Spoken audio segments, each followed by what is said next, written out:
आज हम राजस्थान की प्रमुख नदी या राजस्थान की प्रमुख नदियों के बारे में बातचीत करेंगे। राजस्थान की जो प्रमुख नदी है वो चंबल नदी, जो राजस्थान की प्रमुख नदी मानी जाती है, जिसका प्राचीन नाम है, यानी राजस्थान की प्रमुख नदी चंबल नदी का प्राचीन नाम है सरमावती, और इसकी जो लंबाई है 135 किलोमीटर है।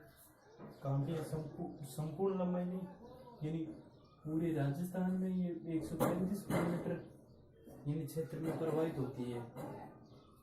और इस चंबल नदी का उद्गम स्थल देखें, यानी उद्गम जहाँ से इसकी उत्पत्ति होती है, यानी किस क्षेत्र से इसका उद्गम होता है। उद्गम स्थल है विंध्याचल पर्वत के जनपाऊ पहाड़ी, जनपाऊ पहाड़ी यानी इंदौर का मऊ नामक स्थान है, वहां से यानी चंबल नदी घाटी या चंबल नदी निकलती है। और अगर चंबल नदी के बारे में बात करें, चंबल नदी राजस्थान की सबसे लंबी और वर्ष भर मतलब 12 मासी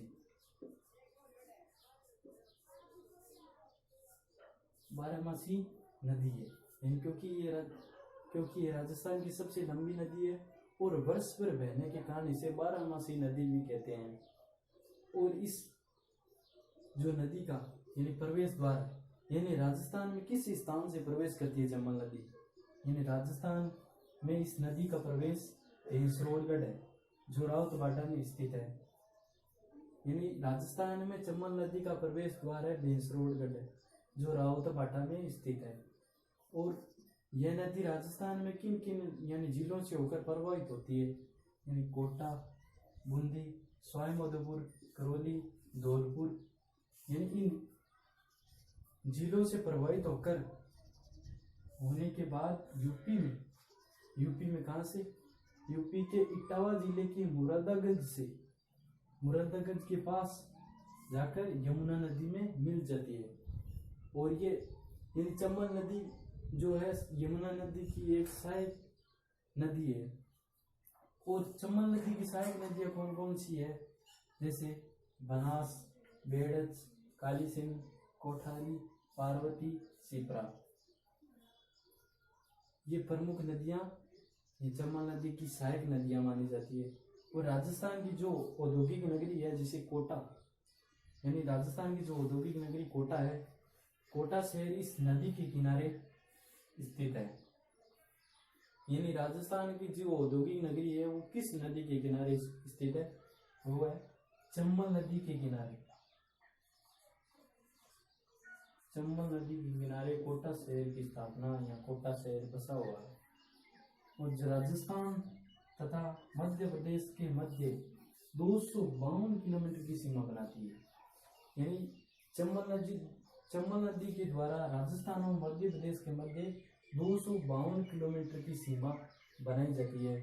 और इस चंबल नदी का कुल अपवाह क्षेत्र देखें, यानी चंबल नदी भारत के कुल कितने क्षेत्रफल यहाँ जो अपना प्रवाहित मार्ग होता है वो प्रवाहित मार्ग कितना है, यानी कितने वर्ग क्षेत्रफल ये प्रवाहित होती है, 19,500 वर्ग किमी क्षेत्रफल पर ये प्रवाहित होती है चंबल नदी। इस नदी पर राजस्थान की या अगर संपूर्ण भारत की यानी इस नदी पर 4 जल विद्युत परियोजनाएं स्थापित की गई है। यहाँ 4 जल विद्युत परियोजनाएं चलाई जा रही है। कौन कौन सी है, गांधी सागर, राणा प्रताप सागर, कोटा बैराज और जवाहर सागर। ये 4 जल विद्युत परियोजनाएं हैं जो इस नदी पर यानी चलाई जा रही है। तो जो राजस्थान का प्रसिद्ध चूलिया जलप्रपात है, राजस्थान का सबसे बड़ा जलप्रपात चूलिया जलप्रपात, चूलिया जलप्रपात इस नदी पर, इस नदी के बारे में आज हमने इसका उद्गम स्थल, इस चंबल नदी का प्राचीन नाम, चंबल नदी की लंबाई और राजस्थान की सबसे लंबी और 12 मासी नदी, इसका राजस्थान में प्रवेश द्वार और कौन कौन सी जिलों में प्रवाहित होती है और किस स्थान यानी यूपी के किस स्थान से यमुना नदी में मिलती है और इसकी सहायक नदियाँ कौन कौन सी है। और राजस्थान की जो औद्योगिक नगरी है वो किस नदी के किनारे पर स्थित है। राजस्थान में मध्य प्रदेश के मध्य कितनी यानी क्षेत्रफल की यहाँ बनाती है और इसका कुल उपवास क्षेत्र कितना है, इस नदी पर कौन कौन सी 4 जल विद्युत परियोजनाएं चलाई जा रही है और राजस्थान का जो प्रसिद्ध चूलिया जलप्रपात है वो कहाँ स्थित है? बनास नदी। यानी बनास का अर्थ क्या है? यानी बनास का अर्थ है वन की आशा, यानी इसे राजस्थान में वन की आशा के नाम से भी जाना जाता है। और इसका जो उद्गम स्थल है यानी बनास नदी का उद्गम, यानी बनास नदी का राजस्थान में उद्गम स्थल खमनोर की पहाड़ियाँ कहाँ स्थित है? कुंभलगढ़ में, यानी कुंभलगढ़ है राजसमंद में। और इसकी जो लंबाई है वो 480 किलोमीटर है, क्योंकि ये राजस्थान में बहती है। और इसका जो प्रवाही क्षेत्र है यानी राजस्थान में किन किन जिलों से होकर प्रवाहित होती है? राजसमंद, चित्तौड़गढ़, भीलवाड़ा, टोंक, इन जिलों से बहकर सवाई माधोपुर के रामेश्वर के निकट चंबल में मिल जाती है, यानी चंबल में मिल जाती है। और बनास नदी का जो संपूर्ण चक्र है, इन बनास नदी का संपूर्ण चक्र राजस्थान में ही संपन्न होता है। और बनास नदी का जो जल ग्रहण क्षेत्र है, यानी अगर सर्वाधिक जल ग्रहण क्षेत्र की बात करें तो राजस्थान में सर्वाधिक जल ग्रहण क्षेत्र होता है वो क्षेत्र है। और ये राजस्थान पूर्णतः यानी सिर्फ राजस्थान में बहने वाली एकमात्र नदी है, ये पूर्णतः राजस्थान में बहने वाली नदी है सहायक नदी है। कोठारी, गंभीरी, मोरेल, खारी और बेड़च कौन से? यानी इसकी जो बनास नदी की जो सहायक नदियाँ हैं वो है कोठारी नदी, गंभीरी, मोरेल, खारी, बेड़च और मानसी। और जो बनास नदी है, ये बनास नदी बेड़च और मेनाल नदियों के संगम स्थल को है ना, यानी इन तीनों नदियों के संगम स्थल को त्रिवेणी संगम के नाम से जाना जाता है। जो त्रिवेणी संगम किस स्थान पर बनता है? बिगोद गांव है भीलवाड़ा जिले, यानी भीलवाड़ा जिले का बिगोद गांव में बनास, बेड़च और मेनाल नदियों के संगम स्थल को त्रिवेणी के नाम से जाना जाता है। और त्रिवेणी संगम बिगोद यानी भीलवाड़ा में बनता है।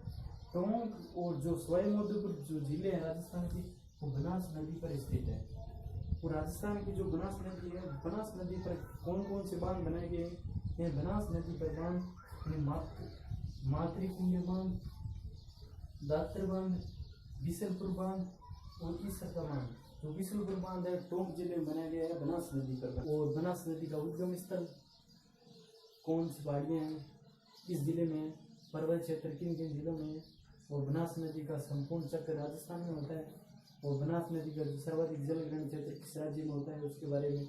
और पूर्णतः राजस्थान बहने वाली नदी के बारे में। और सहायक नदियाँ कौन कौन सी इसकी। और त्रिवेणी संगम किस स्थान पर बनता है, किन नदियों के संगम स्थल बनता है। और टोंक व सवाई माधोपुर बनास नदी के पर स्थित है। और बनास नदी पर बने बांध है मातृकुंड, दात्र बांध, बिसलपुर बांध, ईसर का बांध।